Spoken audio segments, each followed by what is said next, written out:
Finishing treatment doesn't always feel like relief. It often comes with the fear of what is next. I'm Dr. Jake Schmutz, a naturopathic medical doctor and integrative oncologist. I work with patients during and after treatment to help them focus on long-term health, recovery, and reducing risk factors moving forward.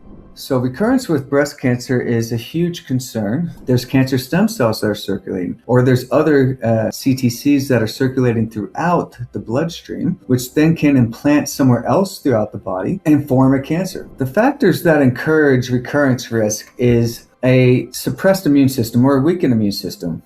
So if you've done conventional treatment like chemotherapy or radiation, your immune system is going to be weakened. Another one is, and this is a cause of why cancer forms in the first place too, is the mitochondria damage. If the mitochondria is damaged, that cell is going to be more likely to mutate. Some of the lifestyle changes that I recommend to my patients to help prevent cancer from coming back is I make some modifications to their diet. And it all depends on what type of cancer that they specifically have. But let's say you have breast cancer, I usually am recommending a more vegan style type of diet. And I also usually recommend do is like wild caught fish 2 to 3 times a week. You could do is usually my basic dietary protocol.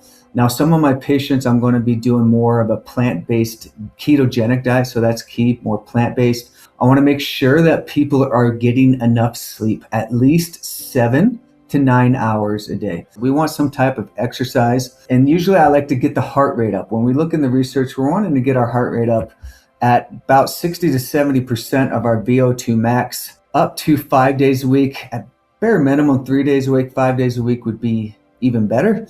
So what are some things that we could do to promote long-term health? Some of the therapies that I really like is high-dose IV vitamin C, for example. Getting at least 25 grams or more, very cytotoxic to cancer cells, also helps the immune system stay strong. Another therapy that I do like is called ozone therapy. That is hyperactivated oxygen. It's great at keeping the immune system strong, killing off infections, and also increases what's called LPSs. Another therapy I really love, and we talked about how we need to have enough oxygen in our body, is hyperbaric oxygen therapy. And last thing I wanted to talk about today is red near infrared light therapy. So you want to make sure you get a high-powered unit. They're good for daily use. So getting a high-powered bed from a provider that provides that, from like an integrative oncologist or integrative physician that knows a lot about red light therapy and how to prescribe it appropriately would be really beneficial, I think, getting up at least a couple times a month. If you finish treatment and you want a clear plan of what to do next, I can help you build that strategy. Use the link in the description to book your free consultation today.